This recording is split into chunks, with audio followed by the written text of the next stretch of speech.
নমস্কার বন্ধুরা, চন্দনা ফুড হাবে সবাইকেই স্বাগত জানাই। তো বন্ধুরা, অনেক দিন পর ভিডিও দিচ্ছি। তো বন্ধুরা, আজকে একটি নতুন ধরনের পাস্তা বানিয়ে আপনাদের দেখাবো।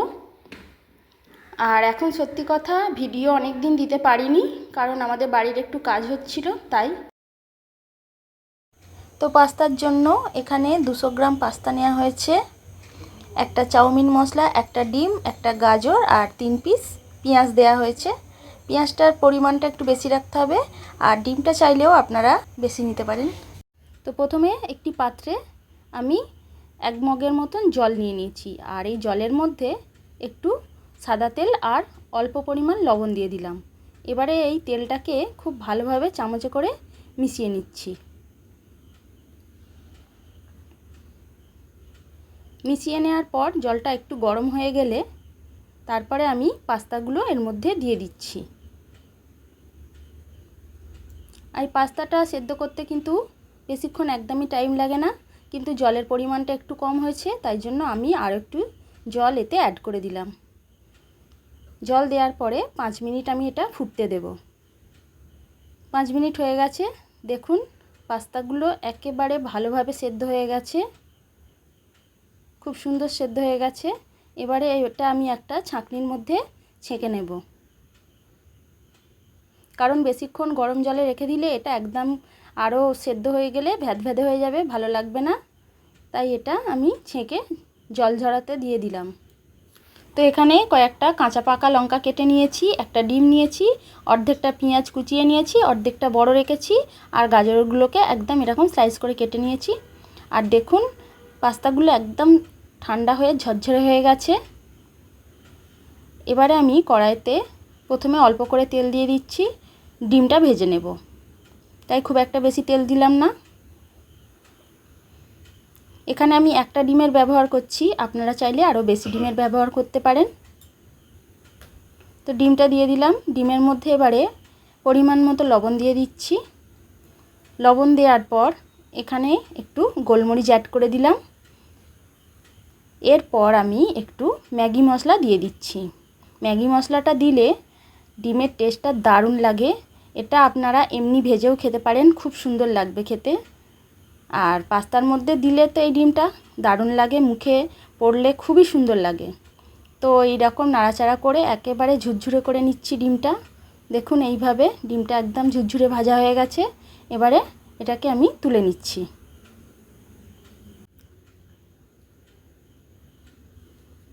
এরপরে আর একটু বেশি করে তেল দিয়ে দিলাম কড়াইতে। এবারে আমি প্রথমে গাজরগুলো দিয়ে দেব, কারণ গাজরগুলো একটু শক্ত থাকে, তাই গাজরগুলো আমি প্রথমে একটু ভালো করে ভেজে নেব। গাজরগুলো মোটামুটি ভাজা হয়ে গেছে, খুব কিন্তু কালচে করব না, এরকম হালকাভাবেই ভেজে নেব। এরপরে আমি কুচনো পেঁয়াজগুলো দিয়ে দিচ্ছি। কুচনো পেঁয়াজ আর গাজরটা হালকা ব্রাউন হয়ে আসা পর্যন্ত আমি এইভাবে নাড়াচাড়া করতে থাকব।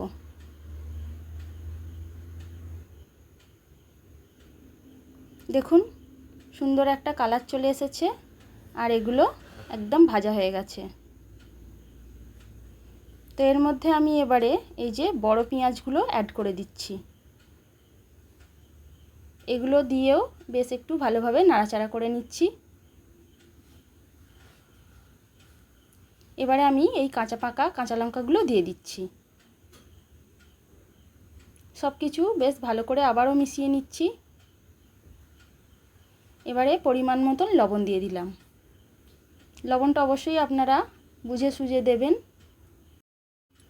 সব কিছু খুব ভালো করে ভেজে নিয়েছি, কিন্তু খুব একটা বেশি ভাজার প্রয়োজন নেই, এভাবে হালকা করে ভেজে নিলেই হবে। এর মধ্যে আমি এবারে গোলমরিচ গুঁড়ো দিয়ে দিলাম।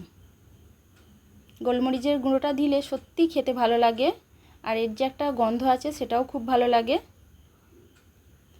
এবারে আমি 1 প্যাকেট ম্যাগি মশলা কেটে পুরোটাই দিয়ে দিলাম। ম্যাগি মশলা দিলে দারুণ খেতে লাগে বন্ধুরা। আপনারা কে কে এইভাবে করেছেন আমাকে অবশ্যই কমেন্ট করে জানাবেন আজকের এই পাস্তা রেসিপিটা। এবারে আমি পাস্তাটা দিয়ে দিলাম। পাস্তাটা দেওয়ার পরে খুব ভালো করে নাড়াচাড়া করে নিতে হবে, যাতে সমস্ত মশলাটা একেবারে এর মধ্যে মিশে যায়। তো বন্ধুরা, যে সকল বন্ধুরা এখনও পর্যন্ত আমার চ্যানেলটি সাবস্ক্রাইব করেননি তারা প্লিজ চ্যানেলটি সাবস্ক্রাইব করে আমার পাশে অবশ্যই থাকবেন। তো এরপর আমি বন্ধুরা একটু সোয়া সস অ্যাড করে দিচ্ছি। এখানে প্রায় আমি 2 চামচের মতন সোয়া সস দিয়ে দিচ্ছি। সোয়া সসটা দিলে খেতে দারুণ টেস্ট লাগে। এর যে একটা টকটক ভাব আছে, খেতে একদম দারুণ হয়ে যায়। আর এখানে আমি 5 চামচের মতন কিষানের টমেটো সস দিয়ে দিচ্ছি।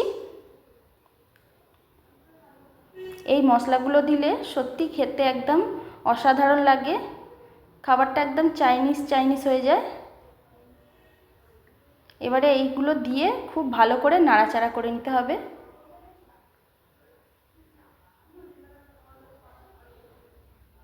এরপর আমি ডিম ভাজাটা দিয়ে দিচ্ছি।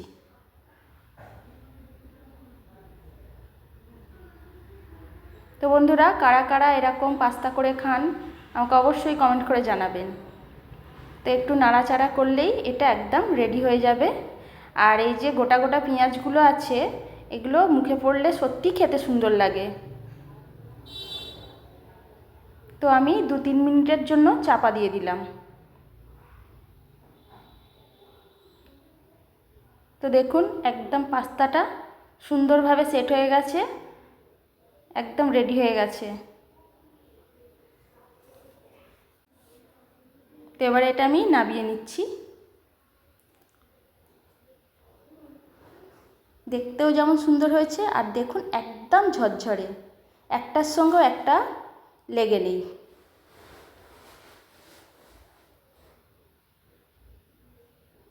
তো বন্ধুরা, আমার পাস্তা রান্না একেবারে রেডি। তো আপনাদের যদি ভালো লাগে তাহলে প্লিজ এরকমভাবে তৈরি করে খাবেন, সত্যি অসাধারণ খেতে হয়।